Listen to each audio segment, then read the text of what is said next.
It said everything happens for a reason, but maybe everything happens for a Reese's. Take noise-canceling headphones. Do they block hearing to heighten taste? That sound seems to show everything happens for a Reese's. With the Spark Cash Plus card from Capital One, you earn unlimited 2% cash back on every purchase. And you get big purchasing power, so your business can spend more and earn more. Stephen, Brandon, and Bruno, the business owners of SandCloud, reinvested their 2% cash back to help build the company's retail presence. Capital One, what's in your wallet? Find out more at CapitalOne.com/SparkCashPlus. Terms apply. It's just life, man. This sport can humble you so fast. It can shoot you to the moon, and it can bury you, man. I know that you don't probably care that much about it right now. I mean, you have so many records at this point that this is like kind of like just another one. But at the end of the day, it's just another thing that cements you as one of the best players ever to play in the NFL. That's the last thing that I care about right now. I know. The only record I get is that he like kept going on the field. He's out there again.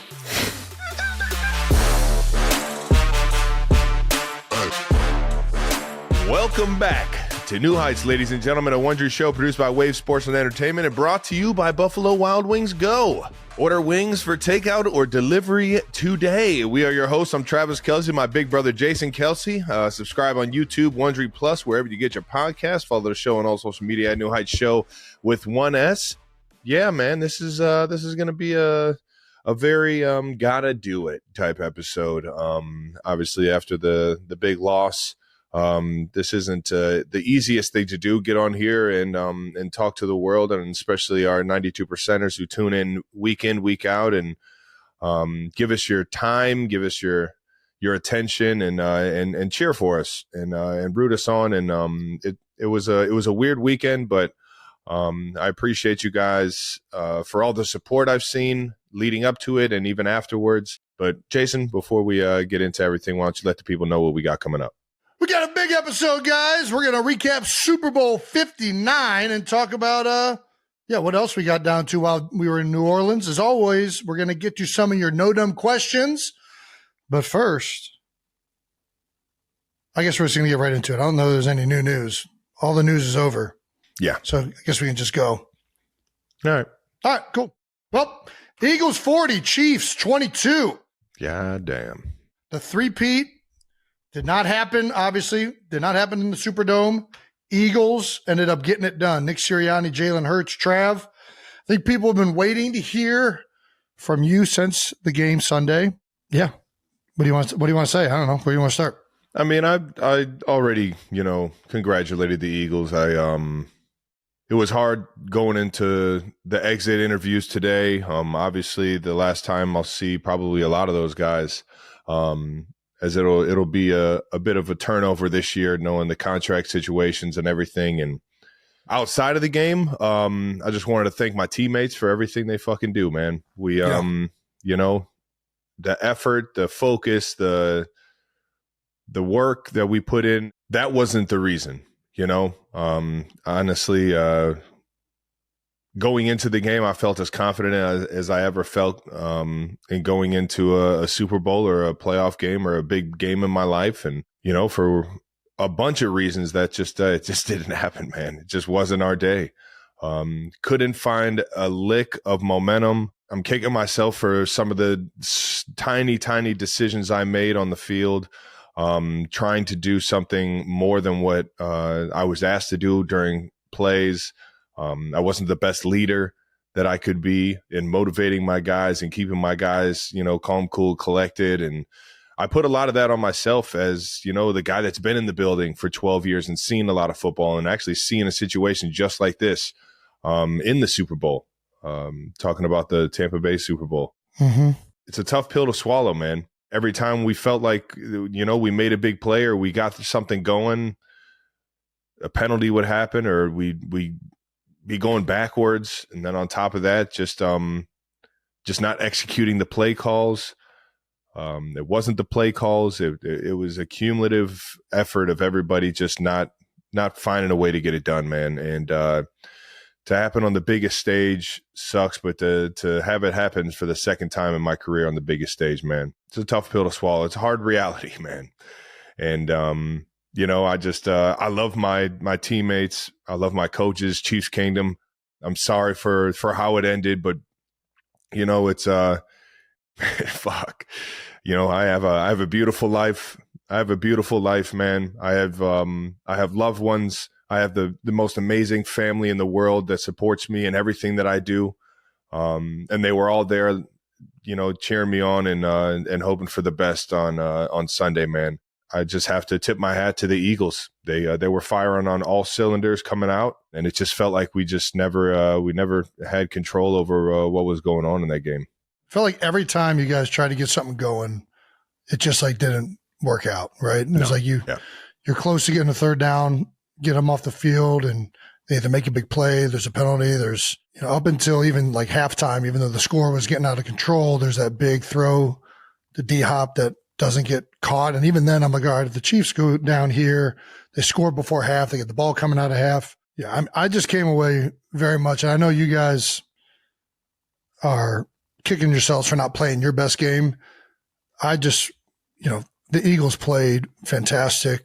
Yeah. Everybody played their best across the board. I mean, it was a truly impressive game from Philadelphia defensively.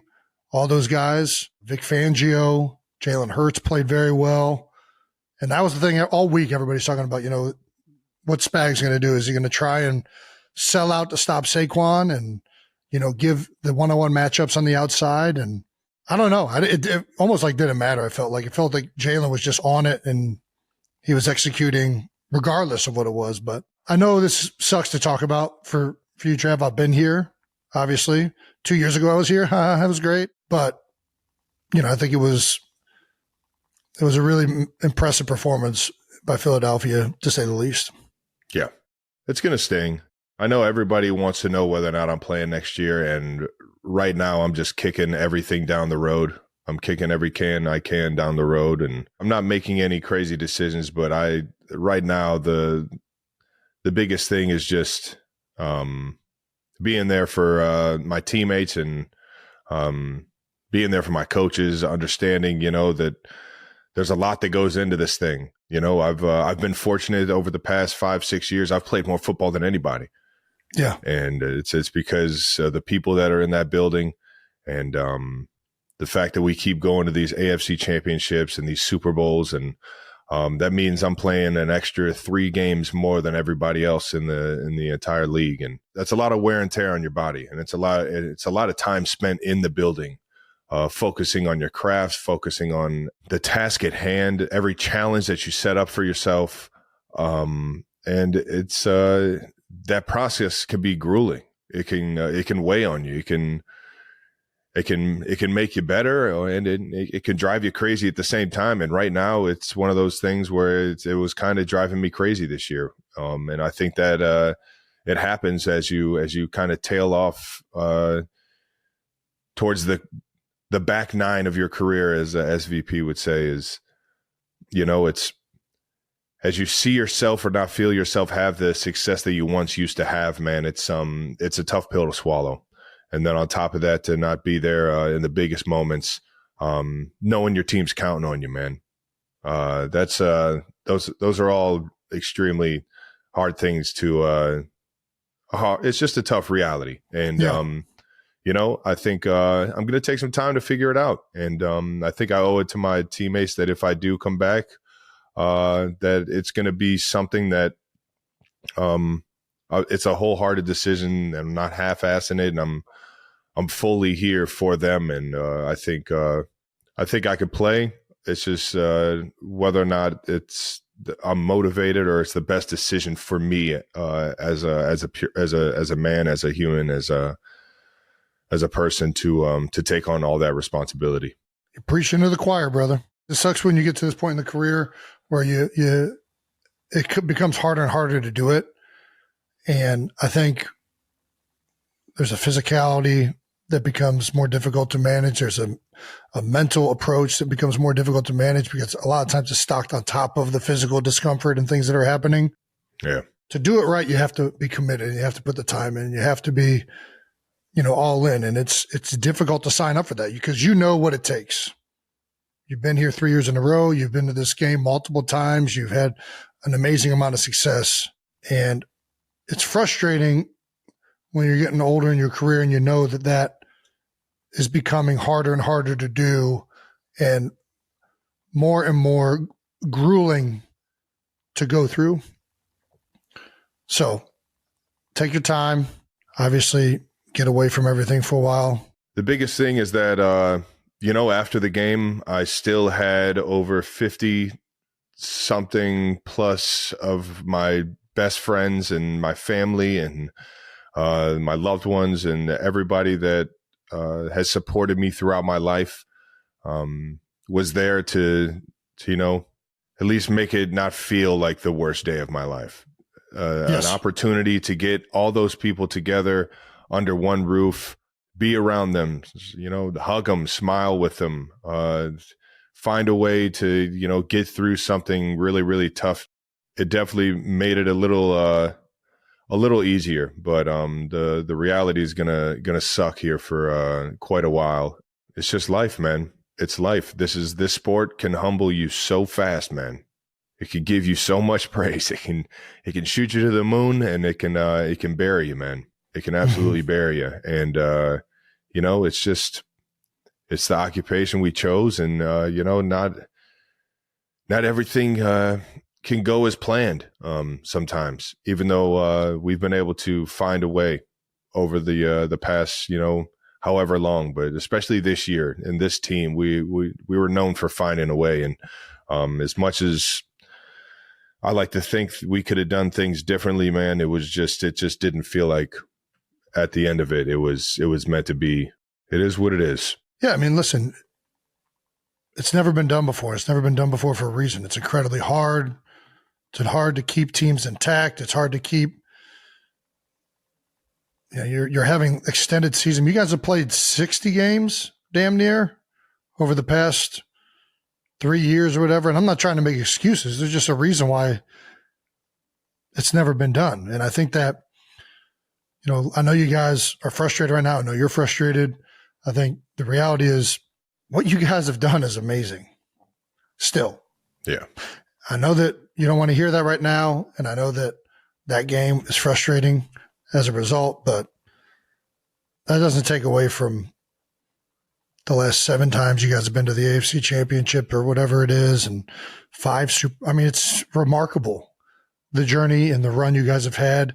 And you and Pat and Chris and certain guys have been at the epicenter of this for that entire time.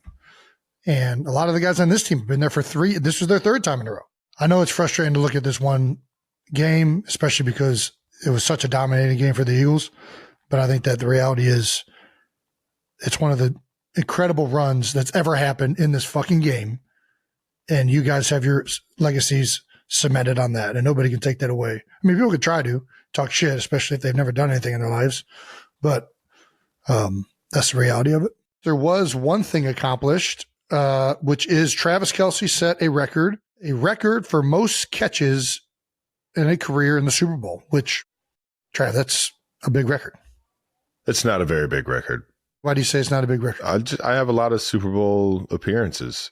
So do a lot of people. What do they say? Records are meant to be broken. That they are. Well, you broke one. You broke the most catches in Super Bowl history, which I know that you don't probably care that much about it right now because of the way the game went. And I mean, you have so many records at this point that this is like kind of like just another one. But at the end of the day, it's just another thing that cements you as one of the best players ever to play in the NFL. I know you don't care about that, but I think at the end of the day, when it's all said and done, the records mean a little bit.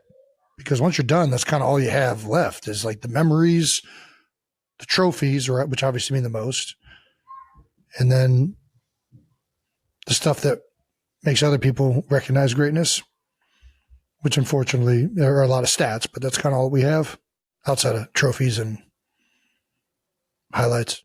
No, I mean, that's the last thing that I care about right now. I know, but you will. So, and it's dope. Just here to tell you, it's a fucking dope record. Thanks, brother. As are all your other records. Offensive line, the only record I get is that he like kept going on the field. He's out there again.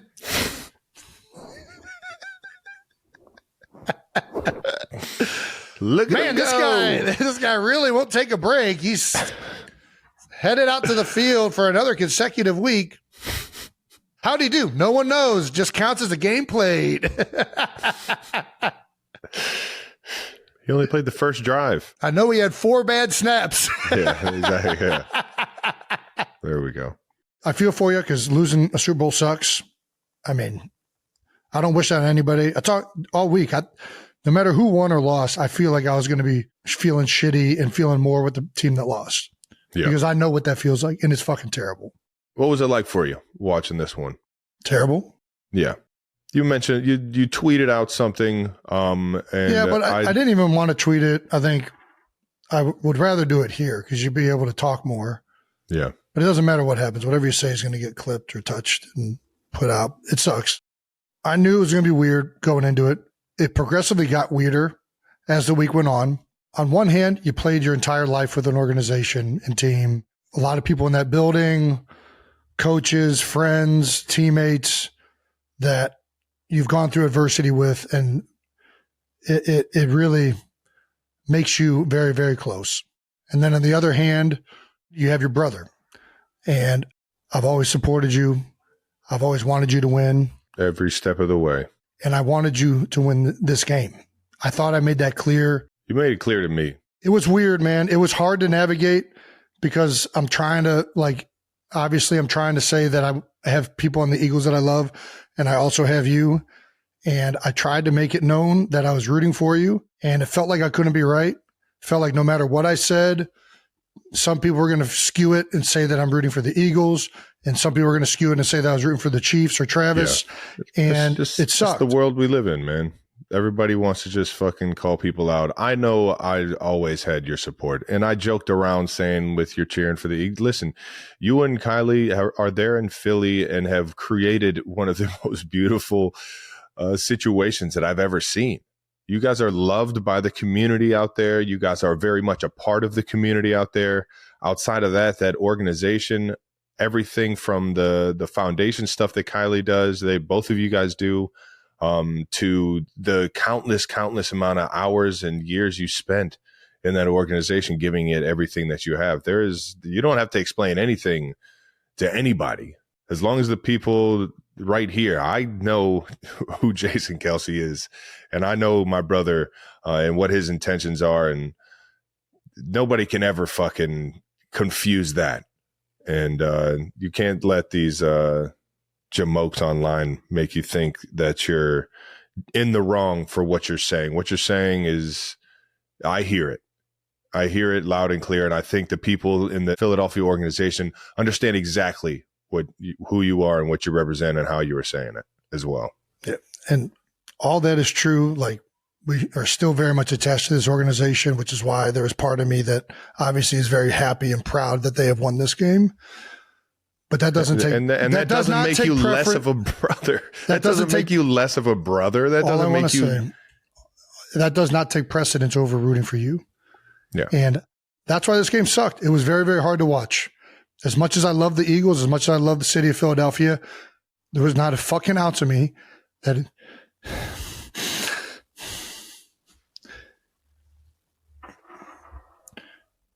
And I know that, I don't know. I tried to correlate that I was rooting for both sides the whole time, and that I was going to be happy and sad regardless. That's what I heard. No matter who won, it was going to be a happy and sad regardless. And trying to communicate why I might be rooting for the Eagles, I think some people, I don't even want to do this. I don't even know, because now we've already done it. Fuck them. You don't owe any of these dickheads the acknowledgement. You really don't, Jason. Everyone that knows you knows your intentions. Anybody saying anything otherwise is, like you said, just trying to get a rise out of somebody else. It was the weirdest game ever watching. Because the only other time you don't care about the outcome is when you're not really attached to either of the teams. And in that case, there's not a lot of emotion put into it. Yeah. I still remember the first play, the A.J. Brown penalty.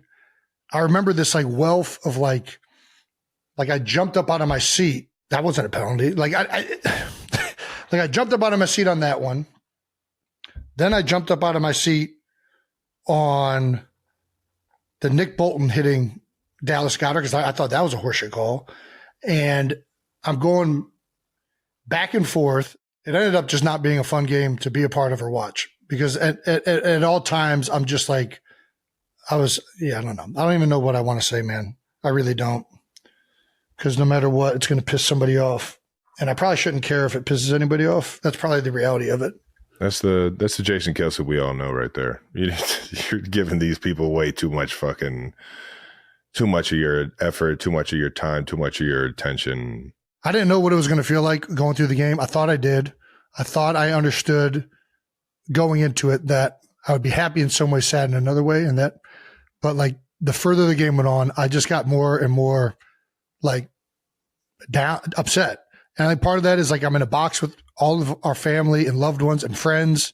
We're all just like, dude, this sucks for Trav. This sucks for his team.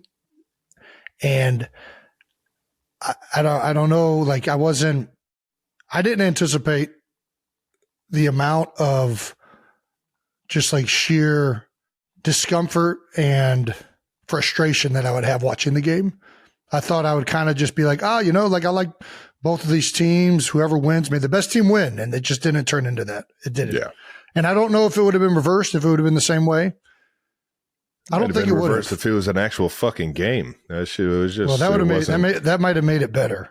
Yeah. I think the fact that it was that kind of like lopsided was like, man, this is fucking just like hard, to be honest with you. Yeah. Listen, man, nobody's going to be able to relate to what you or me or, even Kylie. Nobody can relate to what it's like to have to pick between those two, like this type of situation. Nobody knows what it's like. That was my whole thing. I wasn't trying to pick. Exactly. So, but you can still be happy for somebody and you can still be sad for somebody. It is what it is, and at the end of the day, it's fucking football, man. And I know I'm saying it like that because I just lost the fucking game and I'm going to act like it didn't mean the entire world, but it's my third. It's my third in 3 years. I've had so much success playing this game. It still means the world and it always will. And this one's going to fucking hurt just like fucking Tampa did. And I think about that way too often, but this game is just, it's just our jobs. My life is still beautiful. I come home to an amazing household of family and friends that absolutely love me. And that's the beauty of, going through a hard time like this is that, I can still have happiness and still have an amazing time in life. Even when something like this happens, because I got the support that I do. And that's how I'm going to feel about it. I'm definitely compartmentalizing and putting this in the back corner, and I'll deal with this at another time. But I'm not going to sit here and act like the world's over because of this thing. And yeah, I would not expect you to. Yeah, I just don't know how to articulate that. I'm happy for some of the Eagles. But at the same time, I was miserable during the game watching you not achieve your success again. Yeah. That's the reality of it. Like, I didn't enjoy any part of that. It fucking sucked. And, like, it felt weird for me not to be cheering. That's what it felt like. It felt like, why the fuck am I not as excited?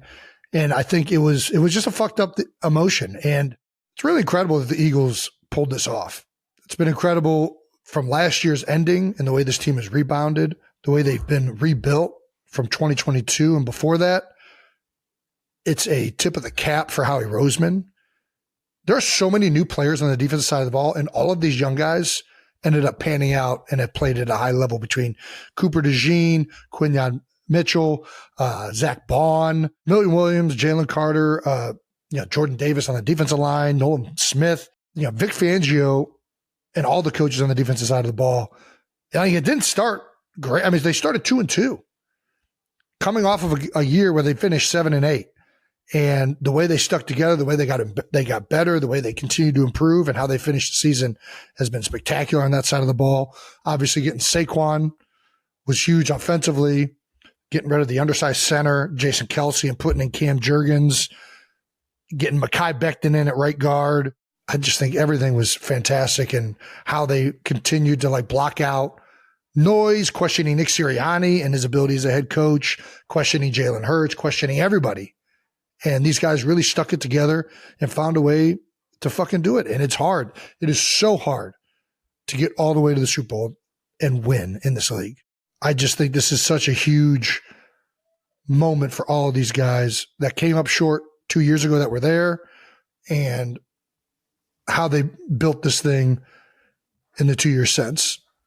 And it makes being a former Eagle extremely proud. And I think the entire city obviously means a lot. Do you want me to cut all that, Travis? You look like you're just like... No, it's your dude. You're allowed to have your world, your legacy, your word. You're allowed to have that. You can be happy for your former teammates. Don't let what happened to me, make you feel any less proud of what you've helped build. I didn't help build shit. They did this on their... I'm not a part of this. Yes, you did. I hear you. You like to think that, Jason. I think that you've shown a lot of people in that building how to be a professional, how to do things the right way. So I can sit here and say that you definitely had a piece of that. I know you weren't in that building doing everything, but I've heard guys like Jordan Mailata talk about you. I've heard guys like Jalen Hurts talk about you. I've heard Lane Johnson talk about you. And what you've been to their career. So you can say that it's, you had nothing to do with it, but bits and pieces of who you are still living and breathing in that facility for sure. Well, shout out to Philadelphia. If anybody wants to drink a garage beer, the limes are a nice Kelly green-ish. Should we not do that? I got a garage beer hat on. I've had like 3 cases since the game. That does it for the recap. Because now we're getting into Out of the House. Out of the House, brought to you by American Express. Jason, how was it being down in New Orleans all week? Was it as tasty and as fun as you remember it being? Dude, first of all, I don't remember a lot from college. I feel like when you're playing in a game, you don't really get to experience the cities. You know this. You guys were there for the whole week, but you're practicing and your schedule is so laid out. You have like maybe 2 to 3 hours of the day that you could go do something. Yeah. And when you get that time, you're usually not spending it going out. You're like, all right, I'm going to take this time to do nothing. This was the first time being in New Orleans where I really got to experience the city, because every other time I've been there, it's been for football. And I got to say, I fucking love that city, man. It was an awesome host city. Las Vegas was great. It really was. And it was the perfect infrastructure set up to host a Super Bowl.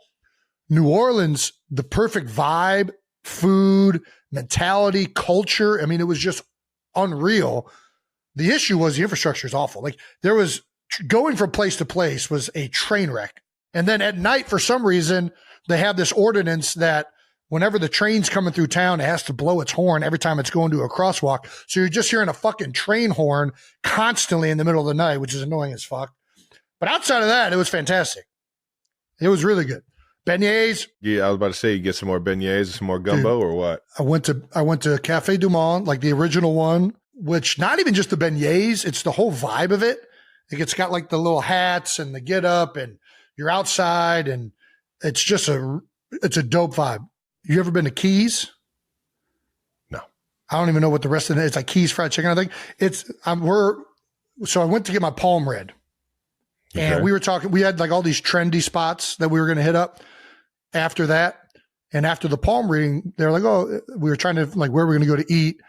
And the guy's like, hey, if you want the local experience, you got to go to Keys. I was like, Keys? Like, yeah, it's a gas station that serves fried chicken. I was like, yeah, that's right up Jason Kelsey's alley. So we went over to this place, bro. Like, it was similar, not similar, but like, again, the best barbecue spot, my favorite barbecue spot in Kansas City, is Joe's.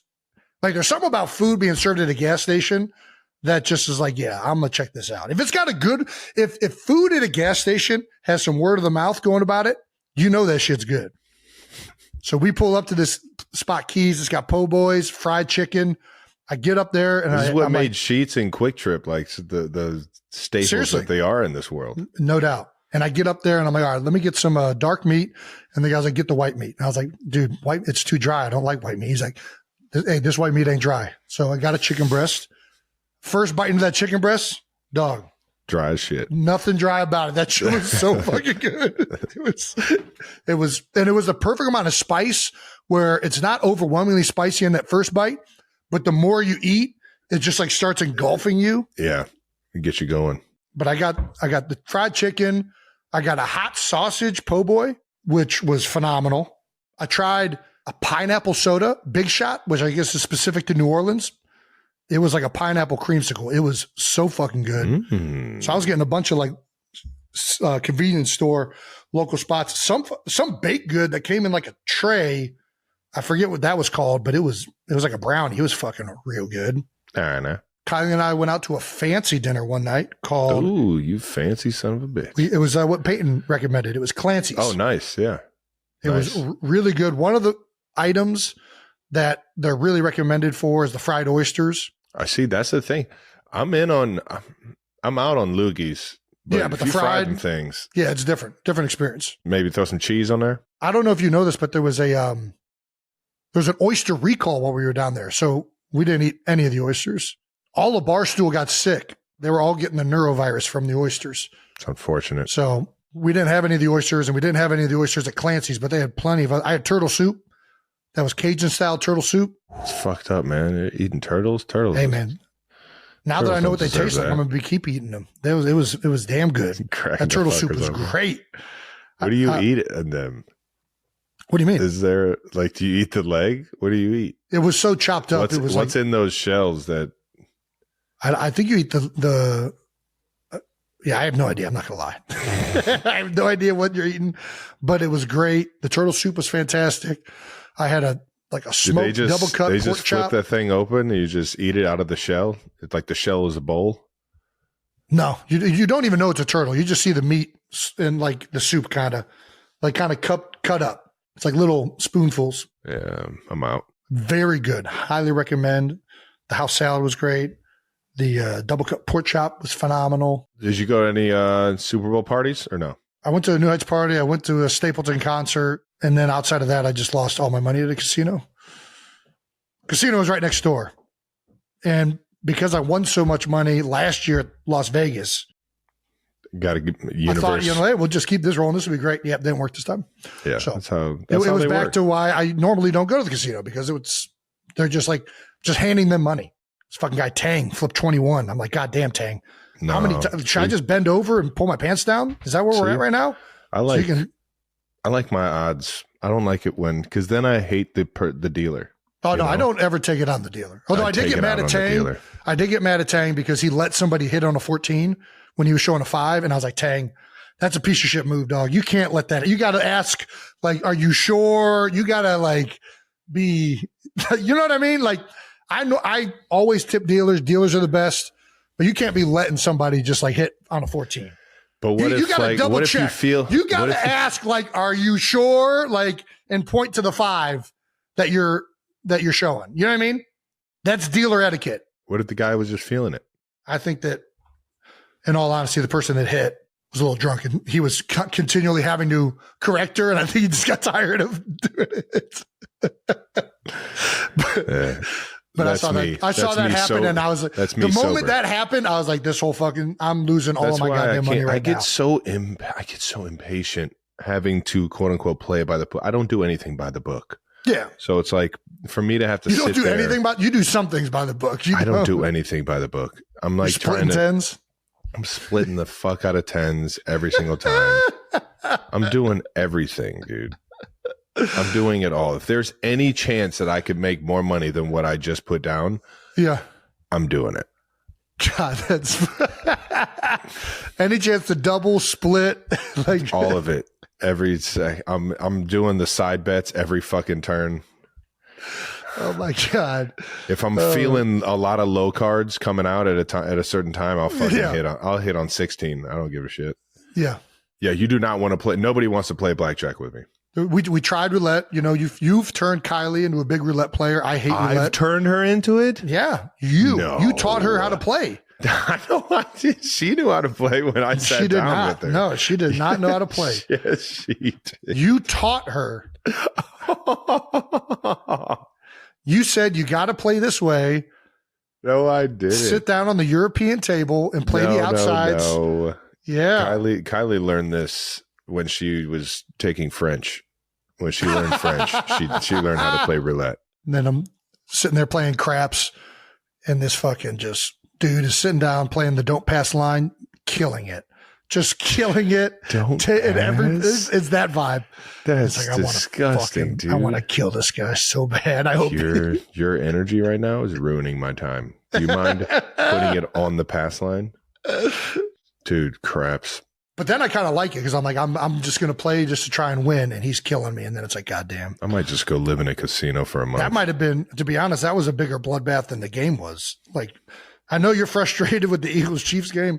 The craps table with Jason Kelce versus this guy, it was even more embarrassing. It was like, I don't know if it can get any more embarrassing than that. Fuck! Coolest person you ran into all week. Coolest? The coolest. I saw you go past one guy at the game. You did? Who? The Sandman. Yes, you did see that. I did see that. I felt I was kind of in a rush, like hurrying past him, and I almost missed him. And he's like, "Jason, it's Adam." I'm like, yeah, I know you fucking are, Adam Sandler. Are you kidding me? But thank you for stopping me. Nah, that was dope. It was awesome seeing the Sandman. Saw Rob McElhenney. He was in the suite next to us. Saw Bradley Cooper from a few suites down. We did a nice wave. We didn't go over there, but BC. It's my guy right there, man. Oh, who else did I see? I saw Scotty Hartnell. Scotty Hartnell was out there. Aaron and Carissa. I saw Stapleton, Chris. Saw Bert Kreischer. Saw Bussin. Saw PMT. I just said the coolest person, not everybody. Oh, sorry. Yeah, my bad. Who? Oh, the coolest person I saw was Michael Cherry Koch. He was, let me make sure I get his accolades right. So I went to a U.S. Naval Air Base down there. One of the guys, I met this guy. He's from Philadelphia at Weaver's Orchard. We were picking apples with the girls one off season. And he's like, hey, if you're ever in New Orleans, you should stop by the military base. If you guys want to do the podcast there or do whatever, we'd love to have you. And dude, he invited me down. I got to see like a practice routine with a bunch of jets that went off. They were doing like tactical like formations and stuff. Dude, it was insane. It was absolutely insane. Awesome. I got in a flight simulator. How'd you do? I mean, I was coming right off Bourbon Street, so not great. It was very wobbly flight with the joystick. But dude, very disorienting too. Like, whoa! He did not let me land it. He was like, there's no way you're going to be able to land this. So we're just going to move this, keep this thing moving. What else? Damn, I got to get down there. Dude, it was so sick. Honestly, it would be great to go back and do a podcast there because those dudes were awesome. It was just a great vibe. I also just love being around military guys because they're always just like, I don't know, they're gems, dude. What else? Ate a bunch of king cake. Went to the oldest bar running continuously in New Orleans. It's like a something blacksmith. It's been open for like 300 years. Lafitte's Blacksmith Bar, right? Freaking dope. Super cool spot. So we got the best. We did a lot. I think you've officially perfected getting out of the house, Jason. I'm just as a brother of you and knowing who you've been your entire life. I'm proud. I'm happy to see this. Thank you. Thank you very much. I'm happy to see you turn into this and enjoy what the world has to offer. And shout out to New Orleans, man. I don't have the fondest of memories there, but the Kelce's have awful luck in New Orleans. There's Sugar Bowl. I lost a playoff game here in 2018 after the Super Bowl, 2019, and then obviously last week. This week, yeah. And then, but I will say this: I have always enjoyed the random times that I was in New Orleans, and I have so many friends and teammates that I just fucking love that are from the state of Louisiana, but specifically around the New Orleans area. And I got nothing but love for them. I'm not gonna lie. I love the culture. No, it's the best. It's the best.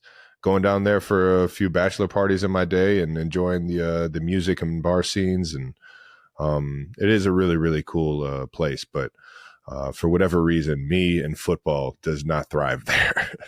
Again, shout out to New Orleans. And that does it for Out of the House, brought to you by Amex. American Express. Get your Amex.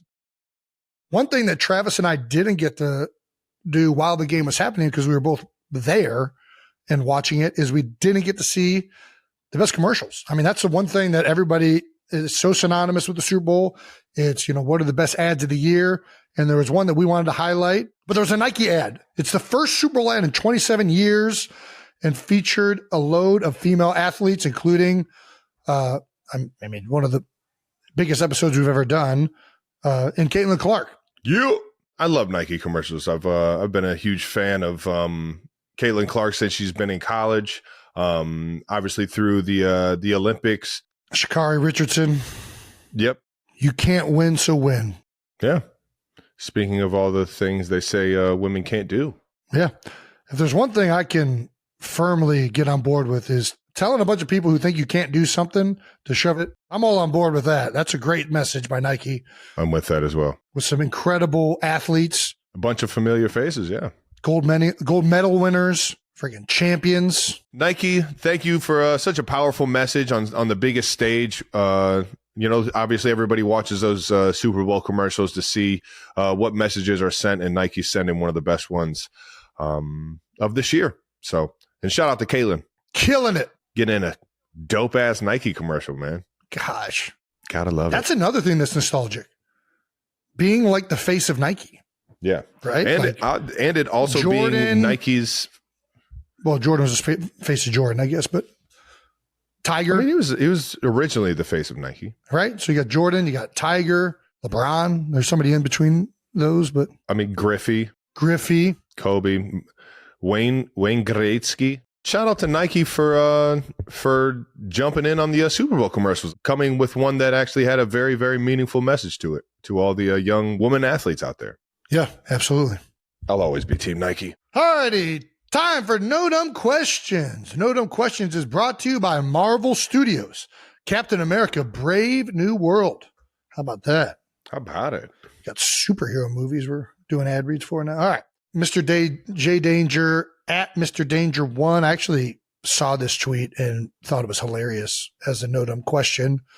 So, so this was in response to the statement I released saying that I love and care about you more than anyone else, more than anyone. Yeah. Right.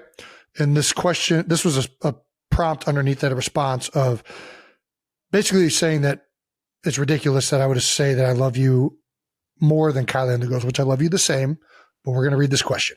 I don't love anybody more. I love you the same. It's the fact that you think I give a fuck about this is so funny. I know We're going to read this question. Go ahead. If you had to push Travis or your wife over a cliff, who would you choose? You must choose one. Don't skirt the question, Jason. You said you love no one more than Travis. Are you pushing your wife over?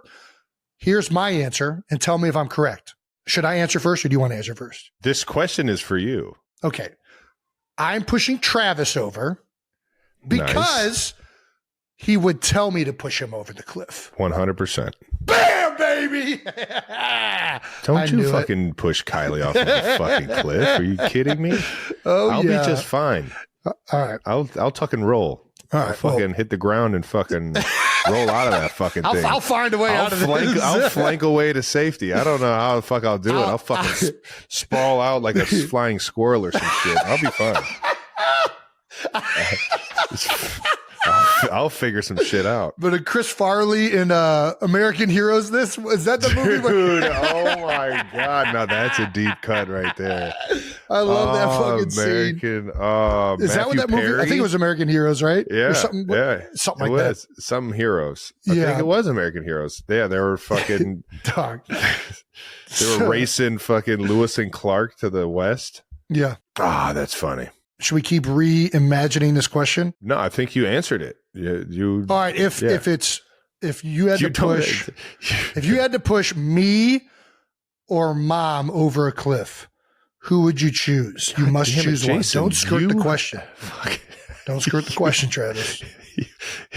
Mom's like 70. You have kids that need to be raised. God damn it. You don't skirt the question, Travis. You got to choose one. I'm going to choose mom because you would want me to push mom.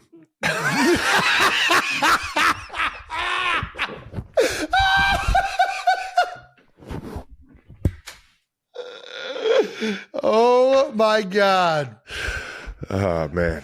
I think I wouldn't push either of you. I'd jump off. When I first read this question, I thought the exact same thing. Like I'd just jump off of the cliff. No. But I don't think it works like that. In this hypothetical, it doesn't. You can't. No. I think the answer, dude, you got to push me. This is the code of being a man. When the lifeboats are getting loaded, the women and children go first. Yeah, touche. You got to push me. Yep. But I think mom would jump off. That's what I think. She's not on here to vouch, but I know that if it was me versus any of my siblings, I'm jumping off the fucking cliff. You don't even got to push me. Well, unless that's not allowed, then I'll tell you to push me. Nice. I'll give you the nod. And if you're not allowed to say it, I'll just go like this. For future reference, if we're ever in this scenario, just a little, and we're not allowed to, we're taped. Speak. If I just go like this, push me. Like right off the cliff. You're fucking hilarious. Nice. Just in case we ever get caught in that. Just in case we ever get caught in this ridiculous hypothetical situation, push me. Thank you, Mr. J Danger. Thank you for using X responsibly. Next one, no dumb questions. Hashtag, do you put the cereal first or the milk first? Do I put the cereal first or the milk first? And this is why we have this fucking segment in here as no dumb questions. This is about as stupid of a question as I've ever heard. Everyone knows the cereal goes in first. Be careful, Trev. Be careful what you say.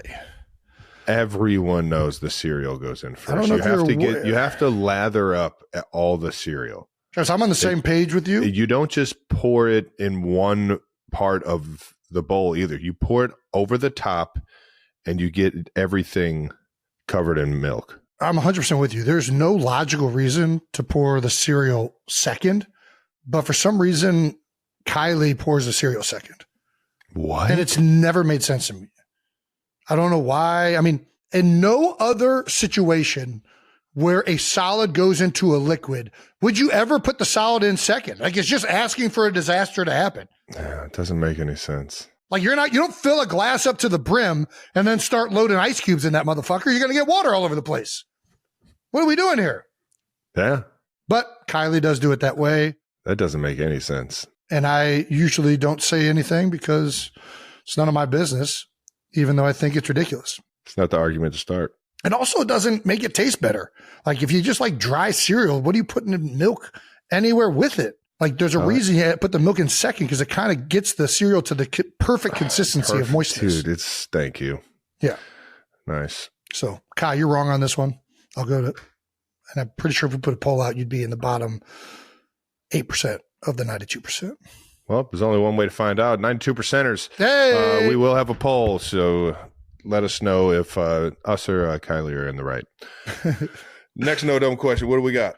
Okay, from at Notorious RBG. Okay, but speaking of loyalty issues, what about this? It's 10 years from now. You both retired, and our beloved Browns inexplicably have made it to the Super Bowl versus the Chiefs and Eagles. Ooh. 10 years from now? Mm-hmm. Who are we rooting for? That's a good question. Initially, I would say that I wouldn't even think about cheering for the Browns. Yeah. But I do still have that childhood Cleveland sports fandom in me. Yeah, for sure. And to see, how the situation over there in Cleveland has been since I've been in the league. Yeah, it's been rough. What do you mean since you've been in the league? Since they've come back? I mean, the Tim Couch era wasn't horrible. And they made it to the playoffs. Wasn't the best. I just feel like the organization wasn't looked at it the way they're looked at right now. Sure. And right now it's pretty rough. Yep. And I think Cleveland deserves to get, a year in, year out, respectable and great product out there on the field. Now, don't get me wrong. Flacco leading them to the playoffs and giving them some fun to cheer for last year as the Cinderella story. I mean, that was I enjoyed, talking to my friends about that one. One, because it's easy to cheer for a guy like Flacco. what I'm trying to say is there will be the kid in me that cheers for the Browns. But if there's anybody still left from the run that we've had here in Kansas City, I would probably say I'd hope for the best for them. Yeah, I'm going to go Eagles. I've already learned my lesson. I'm not touching the Browns like for a second.